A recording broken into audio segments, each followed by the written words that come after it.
but that level of professionalism, focus, attention to detail that David described, effortlessly, just off the top of his head, that's the level we have to aspire to.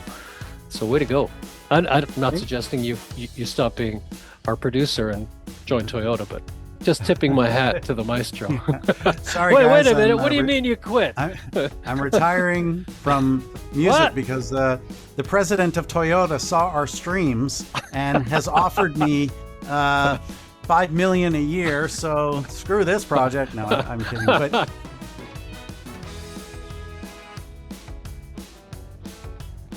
hello and welcome to the Crazy Angels podcast with Pascal Dennis and David Logan. Hi guys. hello. Hello. Today we want to talk about the song No Matter What You Do from the upcoming new project. Any questions about it? It's magic, you know? Yeah. Levi, please. I just have an observation on why I believe David manages to establish this sound across projects, across songs. And I see this theme of finding a sound that you guys like and creating presets with that. And that way, for example, methods like using, the same certain kind of reverb that is unique to Pascal's voice across multiple songs helps establish, this continuity in sound aesthetic. And this is probably also something that many, just musicians or people who produce music struggle with. And one of the key takeaways for me here is if one aims to establish a sound for themselves, which is recognizable, is to find, methods of signal processing like reverb or EQ or whatever, or certain, plugins, processing types, and then reusing them across projects to establish this sound aesthetic. So I'm going to give you an overall yes. That's a very good observation. But I also want to add on to that because the point is like, yes, sometimes that works, but it only works on certain kinds of songs, right? Yeah. And if you look over here, this is the PDP Vox or vocals for 2025. And you can see the chain is very different. Yeah. So it's not a one size fits all. So I don't want, like, especially for young producers to be like, okay, just save all, save your presets because yes, you're going to go back to them and you're going to find that you're going to always pull up. So like for faster songs, that PDP reverb, the Room, I use it on everything, but strangely enough, it's nowhere to be found on album 1 or album 2. And this is because, again, this idea of evolution. And this is why save your presets, but don't depend on them because then you don't grow. You won't grow, right? So if I just only use the presets, like I'll use things that work very, very well.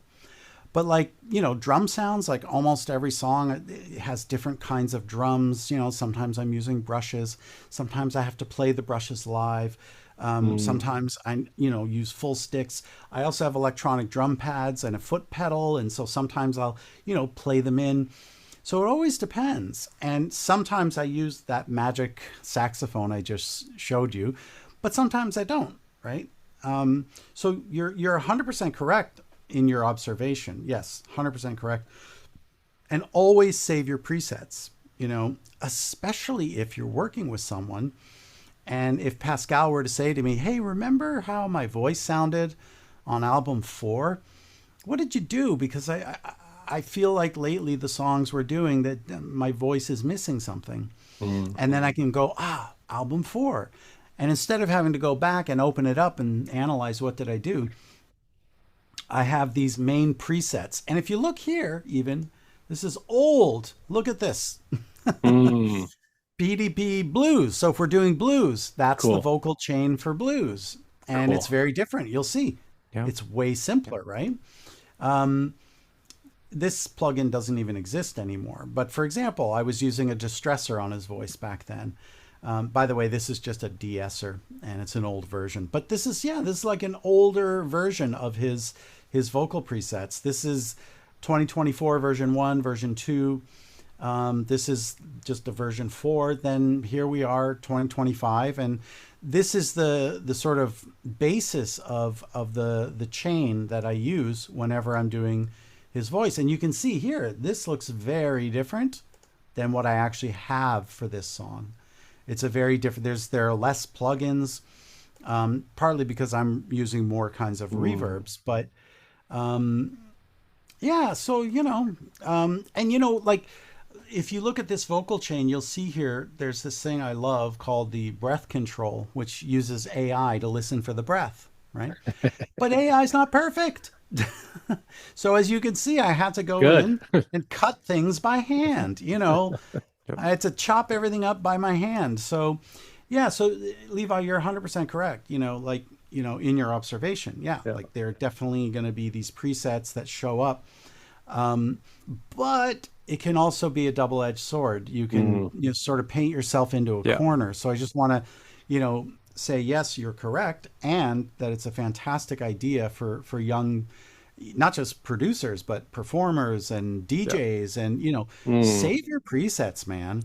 But then when you're working on a new project, sort of take what works and then leave what doesn't work. And Yeah. because you'll find that sometimes, okay, hey, that PDP room works perfect on this, but it's not going to work on another song. So, but yeah, you're right. Thanks, Yeah. thanks for clarifying that, and I Yeah, completely no, agree. no, for sure. And yeah, this is to all our listeners. There is usually never like a cookie cutter solution to producing Correct. songs. So yeah, this was a great addition. Yeah. If I And could, yeah, let me sorry. No, go just ahead. hit the pause button for a minute, just for our listeners. So, I'm a Toyota trained engineer and a manager, and that's why I kept bread on the table while writing the songs, etc. And what David just described, the level of order, insight, attention to detail, the visual management you see on the screen, that's Toyota level. I mean, David could be a plant manager at a Toyota plant. By the way, Toyota factories Except I wouldn't are be called David. I would be you, called Dave. Dave Sung. Dave Dave, the Sung. Toyota plant manager, but I don't like being called Dave. Anyway, go on. Sorry to So interrupt. so and Toyota factories, by the way, extremely clean, cleaner than your living room, and they have the same level of visual management and order and commitment and focus. So for young producers and young musicians out there, in the age of AI, in this desolate landscape for creators, which hopefully is going to improve in the decades to come, you need to be that capable. And it's a tall order, but that level of professionalism, focus, attention to detail that David described, effortlessly, just off the top of his head, that's the level we have to aspire to. So way to go.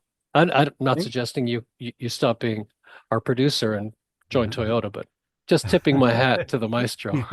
Sorry, Wait guys. a minute. What do you mean you quit? I'm retiring from music What? because the president of Toyota saw our streams and has offered me 5 million a year. So screw this project. No, I'm kidding. But I will say this. I'll say this, that you know I think it's really the difference between succeeding and not succeeding.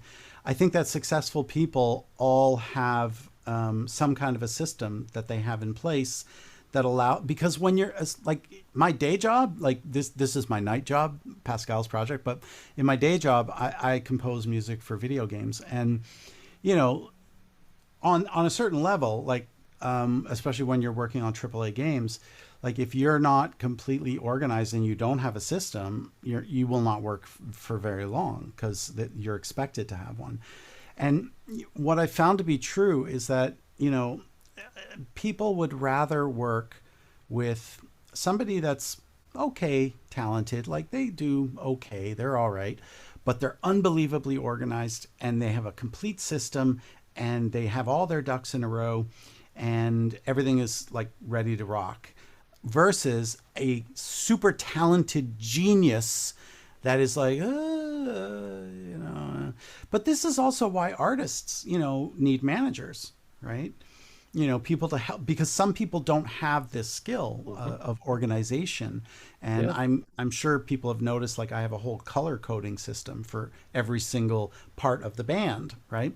And so, like, all these kinds of things. And this is, yeah, this is why, everybody needs someone. Everybody needs somebody sometimes. No, but a songwriter and a singer, like, and lyricist like Pascal needs a producer, right? Yeah. And producers help artists to organize their ideas, their musical ideas. Hmm. Now, fortunately, Pascal does not need much help with that. When we review his songs every week, I'm going to go with like 85 to 90%. I'm just like, yeah, let's go with that one. And then maybe I have a few comments, but it's never, very rarely. I'm going to go with 2% of the time I ask for a rewrite, right? But And they're that's a really, always spot on, if I can oh, interject. thanks, man. Really Thank you. wonderful coach. You need a good coach, everyone. Sorry, go ahead. Thanks. Yeah, so just that, like, if you are an artist and you don't have someone helping you, you better learn how to be organized, and you better learn how to produce, and you better learn how to, market yourself. You got to be able to do it all. But that's the beauty of collaborations, right? Um, yeah, just that. So my image of really great, transcendent, sustained creativity, achievement is you need laser beam focus, but you need two laser beams. And where the two laser beams, at least if you have at least two laser beams, where they intersect, you have a chance at doing something. So I'm lucky enough, I got a laser beam named David Logan and the Crazy Angels to help me. And we have a chance to achieve something extraordinary, which I think, if I may say, I think this song is. I wanted to just shift gears a little bit and just reflect on when we were little kids, music was life. The songs you listened to, the albums you had defined who you were.